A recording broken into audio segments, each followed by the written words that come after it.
शुरुआत करते हैं उन नतीजों से। नतीजे अच्छे हैं लेकिन वैल्यूएशंस रीजनेबल है। आज लंबी लिस्ट है, जल्दी से पहले जान लेते हैं उन शेयरों के बारे में, इनएक्सपेंसिव वैल्यूएशंस और अच्छे नतीजे। वरिंदर, गुड मॉर्निंग, बताएं सर। Morning sir. सर एक छोटा सा चीज है सर जो मैं बताना चाहूंगा, बिकॉज हम एमएनसी की बात बहुत करते रहते हैं इंडिया में। सर कल एप्पल, अल्फाबेट और माइक्रोसॉफ्ट के जो नंबर्स आए उस बेस पे उन्होंने 20% ग्रोथ दिखाया, और उन तीनों कंपनीज का जो कंबाइंड प्रॉफिट है सर वो $50 बिलियन था। 50 बिलियन का मतलब almost 4 lakh crore. It's a huge thing जो आउट परफॉर्मेंस कर रहे हैं उस बेस पे। मैं क्यों बोल रहा हूँ sir, even these companies traded anyway between 30 to 40 times trailing price earning multiple. तो आई डोंट नो कि हम इंडिया में कुछ ऐसी एमएनसीज को, कुछ कंपनीज को इतना बड़ा वैल्यूएशन क्यों देते हैं। तो आप वो हमेशा पॉइंट मैं बोलता हूँ जब भी आता हूँ यहाँ पे। दूसरा सर, गुड रिजल्ट्स और inexpensive valuations. So again clearly Godavari power sir, मगर ये कंपनी सर मेरे ख्याल में 60-70 रुपए का भाव होता था 2-3 साल पहले। अब ये क्वार्टर में 115 रुपए का ईपीएस किया है इसने। तो अगेन सबको मालूम था कि ये नंबर बहुत अच्छे आएंगे, जिस तरीके से आयरन ओर के भाव बढ़ रहे हैं तो उस तरीके से नंबर भी अच्छे आए हैं। एक्सपेक्टेशन से थोड़े से ज्यादा अच्छे आए हैं। लोग एक्सपेक्ट कर रहे थे कि 500 करोड़ के आसपास एबिटा आएगा, ये 650 करोड़ एबिटा आया। बेस्ट एवर एबिटा है कंपनी का, 50% मार्जिन हो गए सर। तो ये कौन सा कमोडिटी कंपनी में हमने देखा है कि कमोडिटी कंपनी 50% मार्जिन बनाने लगा है, और अभी भी ये 6 टाइम ट्रेलिंग ईपीएस पे ट्रेड कर रहा है। तो महंगा स्टॉक नहीं है। Of course it all depends how iron ore prices goes in, but the bigger point here है सर कि जब आप जेएसडब्ल्यू स्टील के नंबर देखेंगे या गोदावरी के नंबर देखेंगे तो आपको पता चलेगा कि ये स्टील साइकिल अभी खत्म नहीं हुआ है। लास्ट क्वार्टर लोग बोल रहे थे कि इस क्वार्टर नंबर खराब आने चालू हो जाएंगे, वो नहीं हुआ है। ऑफकोर्स फॉरवर्ड इंटीग्रेशन कर रहा है। दूसरा सर, ये होम बिल्डिंग थीम हम कब से बात कर रहे हैं, पिछले क्वार्टर से। इस बार रैमको इंडस्ट्रीज के नंबर्स देखिए सर, और इसमें इंपॉर्टेंट है आपको स्टैंड लोन नंबर देखने हैं, कंसोलिडेटेड नहीं देखने हैं, बिकॉज उसमें रैमको सीमेंट्स आता है।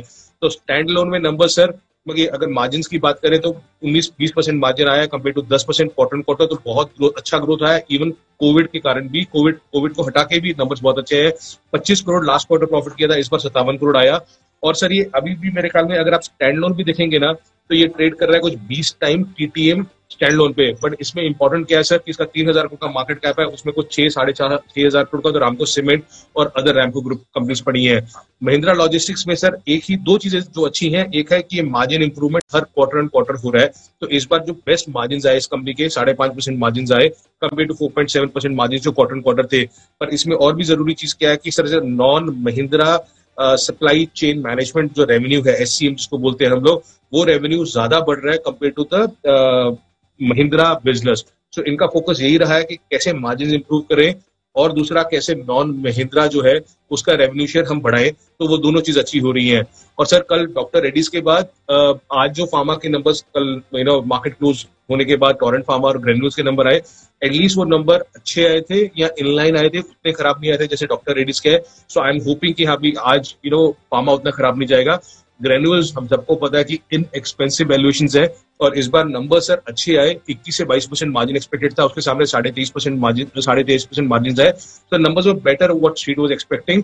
और कल वैसे भी फार्मा की धुलाई हो चुकी थी, तो तीनों सेगमेंट्स ने अच्छा परफॉर्म किया ग्रेन्यूल्स में। तो ये 4 कंपनीज है सर जिनके नंबर मुझे बहुत अच्छे लगे, और एक्सपेंसिव वैल्यूएशन उतनी एक्सपेंसिव नहीं।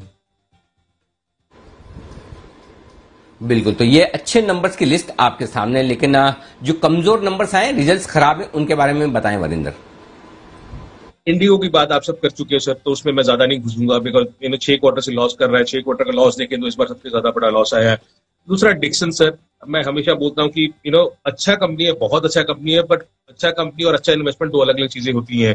तो अगर आप नंबर्स देखें तो सर 4 क्वार्टर पहले इसका 5.5% मार्जिन था, कम होकर 2.5% मार्जिन हो गया है। अगर आप नंबर्स कंपेयर करेंगे सर तो पिछले मार्च से इस मार्च नंबर्स कमजोर हुए हैं, लेकिन स्टॉक 7 गुना बढ़ गया है। सो एबिटा 80 करोड़ से 48 करोड़ आ गया है। मार्जिन 3.2% से 2.6% फॉल हो गए हैं। नंबर्स खराब थे, तो आई हैव नो क्लू कि इसको हम लोग 150 टाइम 150 टाइम्स, और आई थिंक ये डीमार्ट से भी एक्सपेंसिव नंबर वैल्यूएशन होगा डिक्सन का, जिस तरीके से दे रहे हैं। दूसरा आरती ड्रग सर, मैं लास्ट क्वार्टर से बोल रहा हूँ कि कुछ केमिकल कंपनीज है, कुछ एपीए कंपनीज है जिनमें आप थोड़ा सावधान रहिए कि उनकी मार्जिन एक्सपेंशन यहाँ से ज्यादा नहीं होगा। अभी आरती ड्रग्स का देखिए सर, ये 13%, 13.5% मार्जिन आया इस बार। 16% था पिछले क्वार्टर, और एक साल पहले वाई 25% था। तो सेल्स ठीक है सर, बट इसके 25% मार्जिन से 13.5% मार्जिन हो गया है। So you can see the fall what has come in terms of margin. ये मार्जिन में कि 50 बेसिस पॉइंट एक्सपेंड करना ही बहुत मुश्किल बात होती है सर। यहाँ पे हमने देखा कि मार्जिन ऑलमोस्ट आधे हो गए हैं। टीटी के प्रेस्टीज कोविड के कारण इसके नंबर्स खराब आए, 18% से 11% मार्जिन आया quarter quarter. Anup engineering sir stock price बढ़ता रहता है, अब सब बोलते रहते हैं, बट इसके results barring the last quarter, एक क्वार्टर था जब क्वार्टर 4 देखा था मैंने, अच्छे आए थे, बट अदरवाइज उसकी कोई नंबर्स बहुत तकड़े नहीं आए। इस बार तो 35 करोड़ से एबिटा कम होकर 13 करोड़ रह गया है। तो results, stock price is not a reflection of what results are coming in. Results has been weak for Anup. इस क्वार्टर तो बहुत ज्यादा खराब थी सर, 133 करोड़ से 50 करोड़ का सेल्स रहेगी जी। और वरिंदर, दो रिजल्ट आपकी इस लिस्ट में दिख रहे हैं उम्मीद के मुताबिक, टोरेंट फार्मा और डालमिया भारत, बताएं इनके बारे में। टोरेंट फार्मा अगेन सर मैं बार बार बोलूंगा, इस बार कंसर्न सबसे ज्यादा ये रहा है कि यूएस प्राइसिंग डिप्लीट हो रही है फार्मा कंपनीज के लिए। जब हमने डॉक्टर रेड्डीज के नंबर देखे और एलेम्बिक के नंबर देखे, एटलीस्ट टोरेंट फार्मा में वो रेड अलर्ट नहीं आया कि हाँ भी इतने बड़े कोई झटका दिखा हमें। टोरेंट फार्मा का लोग एक्सपेक्ट कर रहे थे 670 से 680 करोड़ का बिटा आएगा, सेम आया। मार्जिन 32% के आसपास आया। It was expected 31-32%। कोई सस्ता स्टॉक नहीं है, 36 टाइम्स पे ट्रेड करता है, बट एटलीस्ट कोई रेड अलार्म नहीं आया। टोरेंट फार्मा इनलाइन था। तो डालमिया भारत सर बहुत कंपनीज में क्या हो रहा है कि वॉल्यूम कम हो रहा है, रियलाइजेशन बढ़ रही है, इस करके एबिटा पर टन सेम है और या थोड़ा सा इंप्रूव हो रहा है।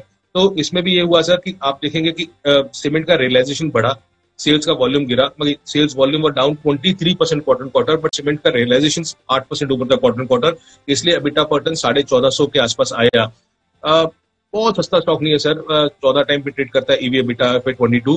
There are other better companies जो सस्ती ट्रेड करती हैं, तो ये दोनों को इनलाइन में रखा है कि नंबर्स व इनलाइन, थोड़े से एक्सपेंसिव है दोनों।